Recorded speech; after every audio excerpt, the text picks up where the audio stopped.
On this edition of Turnin Texan, I'm here at the Bullock Museum, and I'm here with Angie. She's going to take me through some of the exhibits. What can we expect today? Well, we're going to see a variety of things. We're going to see some things from, before European contact all the way through 2022. Sweet. All right, let's go. All right, we're here at our first stop. What am I looking at right now? Well, this is a projectile point from an archaeological site just north of Austin, and this really small thing changed the way that archaeologists think about the peopling of Americas. So this projectile point is about 16,000 years old. Oh. So to put that into context, Bering Land Bridge opened up about 12,000 years ago, and this predates that by almost 4,000 years. Wow. So really changed the way that we think about how people lived in Texas and who lived in this area. So is this the oldest thing in the museum? It is absolutely the oldest thing in the museum. Sounds about right. We're here at the second stop. Tell us what we're going to be looking at. So we're looking at Libbi, which was a ship that sank off of the coast of Texas in the 1680s. They assembled it in France, sailed it over here, and then it sunk in Matagorda Bay. There's actually Roman numerals along the edge of the bottom. Oh, really? Because it was meant to be a ship kit that was assembled here. So the numbers would have told the colonists how to put the ship together. Oh my gosh, it's like a little toy. Yeah, it is. So it actually, because of the numbers, it allowed the archaeologists to put it back together in the correct way. When it was found, it wasn't as put together as it is right now? Not as put together as it is now. Wow. Angie, tell me what we are looking at right now.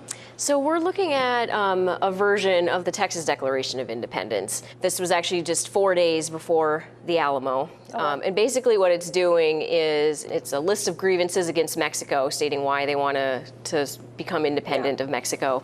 And then the very end of it explains that they are declaring their independence from Mexico.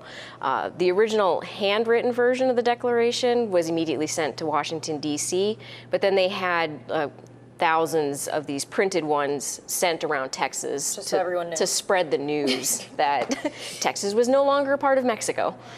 I mean, that's one way to do it. It's like a newsletter. Hey. Yeah, it is, basically. Angie, what are we standing in front of? So this is a wood carving that was done in celebration of the Texas Centennial in 1936. The artist Fanny Shaw included depictions of a lot of historical figures as well as all of the governors from 1846 to 1936. Oh, wow.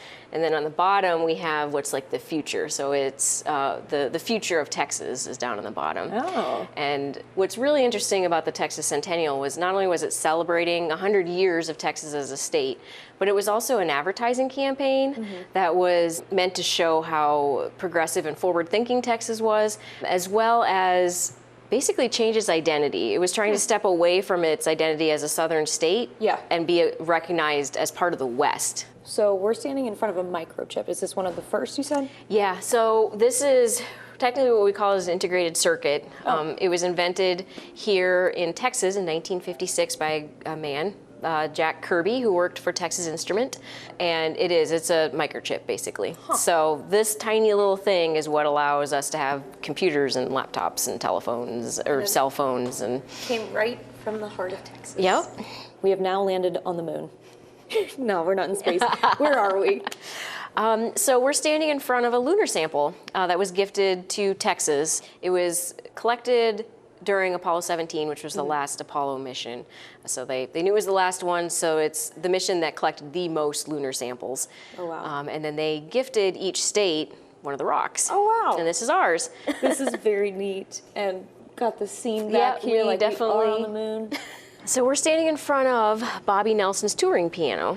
So cool. Bobby Nelson joined her younger brother Willie's band in 1973 and then played with him for the next 5 decades, both as a studio musician and a touring musician. So after she had joined Willie's band, Willie referred to her as the missing spark in his music. Aww. And she had a lot of influence on him, and it was her love of standards that led to Stardust, and we actually have the platinum record that she was awarded for, Stardust. And we just installed this. The family approached us about displaying it after Bobby died earlier this year. So this is one of the newer items here in the museum? Yeah, it is. Oh, that's cool. Well, Angie, thank you for walking me through just some parts of Texas history. There's a lot here at the museum. There is. I have learned a lot. I feel like I'm on my journey, but do you think I'm becoming more Texan? Absolutely. Yeah. I mean, you just saw the greatest hits. I really did. I mean, Thank you so much. If people want to come check out the museum, what are the times, website they should go to? We're open Tuesday through Sunday, 10 a.m. to 5 p.m. And today is actually our free first Sunday, so if you come on down, it's free admission, and there's going to be a lot of family programming. Sweet. Come check it out. Thank you guys for tuning in and watching me become more Texan each time.